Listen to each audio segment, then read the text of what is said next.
동력 글밭 12월 26일 화요일 탄저균 백신과 가짜뉴스.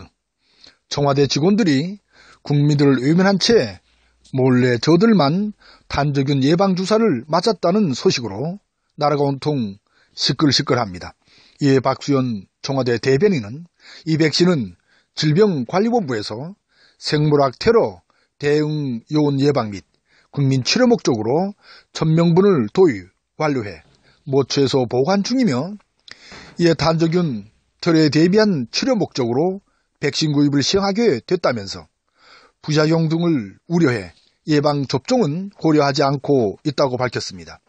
그러니까 국민들을 외면한 채 몰래 탄저균 예방주사를 맞았다는 언론 보도를 부인했습니다.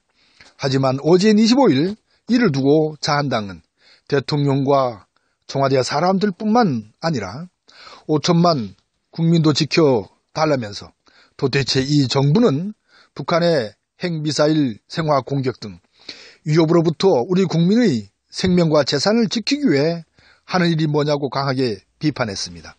특히 장제원 수석 대변인은 더욱 목소리를 높였습니다. 북한 공격 대비 훈련은 안 하겠다는 정부가 뒤로는 대통령, 청와대 직원을 위한 탄저균 백신을 구입했다니 이게 나라가 맞는지 묻지 않을 수 없다. 5천만 국민이 북한 핵 인질도 모자라 생화학무기 인질이 될 위기에 놓여 있는데 고작 1000명분 구입을 해명이라고 하는 것이냐.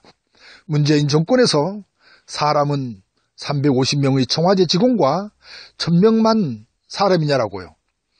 그런데 이 백신은 일반인의 예방접종을 위한 약으로 사용되지 않는다는 사실입니다. 그러니까 접종은 군인과 실험실 종사자로 탄저균에 노출 가능성이 큰 사람들이 대상이랍니다.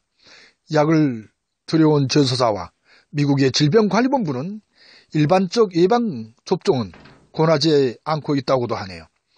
따라서 청와대 직원들이 예방접종을 했다고 추정하는 소식은 잘못된 것입니다. 그야말로 가짜뉴스죠. 이를 좀 더 자세히 살펴보면 이 백신은 박근혜 정권에서 허가한 것으로 박근혜 청와대 경호처에서 예산을 확보했던 것으로 알려졌습니다.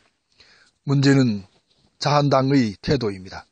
앞뒤를 잘 살펴 사실을 확인한 후에 입장을 내놓는 것이 상식인데도 불구하고 거짓을 마치 사실인 양 목소리를 높이는 짓은 잘못되어도 크게 잘못된 일입니다.